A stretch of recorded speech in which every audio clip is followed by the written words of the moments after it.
بسم اللہ الرحمن الرحیم۔ السلام علیکم۔ چلیے آج 2 تاریخ ہے اور اکتوبر کا ماہ ہے اور اتوار کا دن ہے، اور اس کے علاوہ 4 ربیع الاول ہے، نور والا مہینہ چل رہا ہے۔ اللہ تعالیٰ کی ذات ہم سب پر اپنا خاص کرم فرمائے۔ آج سب سے پہلے ہم بات کریں گے ministry of information and culture کی منسٹر جو ہیں ملا خیر اللہ خان صاحب۔ انہوں نے سمنا آباد کے ادارہ جو انفارمیشن اینڈ کلچر کا ہے ان کے ڈائریکٹر سے ملاقات کی۔ اس کے علاوہ تمام آفیشیل اس ملاقات میں شامل تھے، جس پر اس علاقے کے ادارے کو درپیش مسائل پر بات چیت کی گئی، اور انہوں نے اس ادارے کے کام کو سراہا اور ڈائریکٹر کی تمام تر جو کاوشیں ہیں اس ادارے کے لیے اور ملک کے تمام معاملات کو بہتر کرنے کے لیے ان تمام کاوشوں کو سراہا۔ اس کے علاوہ منسٹری نے انہیں یقین دلوایا کہ ان کی طرف جو مشکلات ہیں ان تمام مشکلات کو مکمل حل کیا جائے گا۔ اس کے علاوہ بتایا گیا کہ اسلامی امارات کی کنٹرول سنبھالنے کے بعد ministry of culture and information کے جو منسٹر صاحب ہیں ان کی بہت زیادہ کاوشات ہیں، اور انہوں نے صوبائی معاملات میں جتنی بھی مشکلات صوبائی اداروں کو پیش آ رہی ہیں ان کا بر وقت حل کیا، اور اس کے علاوہ وہ ان تمام مشکلات کا مکمل حل سوچ رہے ہیں۔ اس کے علاوہ ہم دوسری خبر پیش کریں گے۔ یونان سے آئے ہوئے 5 لوگوں کا وفد جو کہ ماہر آثار قدیمہ ہیں، ان لوگوں کا گروپ صوبہ ٹھاکر گیا، اور جن کا مقصد اہام میں موجود تمام تاریخی مقامات پر سائنسی تحقیق کرنا ہے۔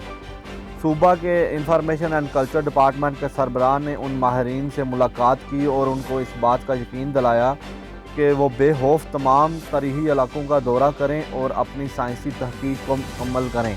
اس میں ادارہ کلچر اینڈ انفارمیشن ان کی مکمل رہنمائی فرمائے گا۔ اس کے علاوہ اسلامی امارات کے پولیٹیکل ڈپٹی مولوی عبدالکبیر صاحب، انہوں نے ملکی اعلیٰ شخصیات کے ایک وفد سے ملاقات کی، اور جس میں انہوں نے اس وفد کو بتایا کہ اسلامی امارات موجودہ تمام حساس معاملات کو جانتی ہے اور وہ مکمل طور پر اس طرف متوجہ ہے۔ اس کے علاوہ انہوں نے بتایا کہ ہمارے دروازے پوری دنیا کے لیے مذاکراتی طور پر کھلے ہوئے ہیں، اور انہوں نے مزید بتایا کہ امریکہ کے ساتھ ہمارے مذاکراتی تعلقات اور مذاکراتی کام ابھی تک بھی ہو رہے ہیں۔ صوبہ لغمان کی ٹرانسپورٹ انتظامیہ نے بتایا کہ اس سال ٹرانسپورٹ کے محکمے سے حاصل کی جانے والی آمدنی پچھلے سال سے دگنی ہے۔ General director of Laghman transport نے بتایا کہ اس سال انہوں نے 32,59,856 افغانی آمدنی کی مد میں اکٹھی کی، جو کہ گزشتہ سال سے دگنی ہے۔ منسٹری آف ہائر ایجوکیشن نے جو کینسر ڈائگنوسس سینٹر پروجیکٹ جو کہ علی آباد ٹیچنگ ہسپتال میں شروع کیا گیا تھا اس کا بقیہ کام اس کا آغاز کر دیا تھا۔ اس کے بعد ہم آپ کو بتاتے چلیں کہ اس سے پہلے 80% کام مکمل ہو چکا اور 20% کام رہ گیا تھا، وہ بھی منسٹری آف ہائر ایجوکیشن کے تعاون سے سٹارٹ کر دیا گیا ہے۔ اس کے علاوہ ہم خبر پیش کریں گے ministry of finance protection and special operation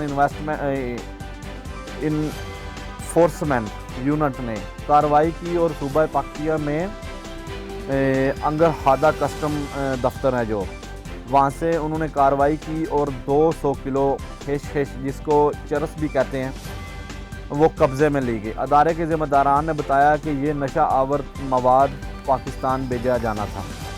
ministry of natural disaster management نے بتایا کہ ابرار آرگنائزیشن نے صوبہ ہوسٹ کے ڈسٹرکٹ میں زلزلہ سے متاثرہ افراد کے لیے یو این اور او سی ایچ اے کے ڈھانچے کے مطابق ان کے بتائے ہوئے جو انجینئرنگ پلان ہے ان کا جو اس کے مطابق زلزلہ سے متاثر خاندانوں کے لیے 263 گھر تعمیر کیے، اور اس وزارت کے نے مکمل تعاون اس آرگنائزیشن کے ساتھ کیا۔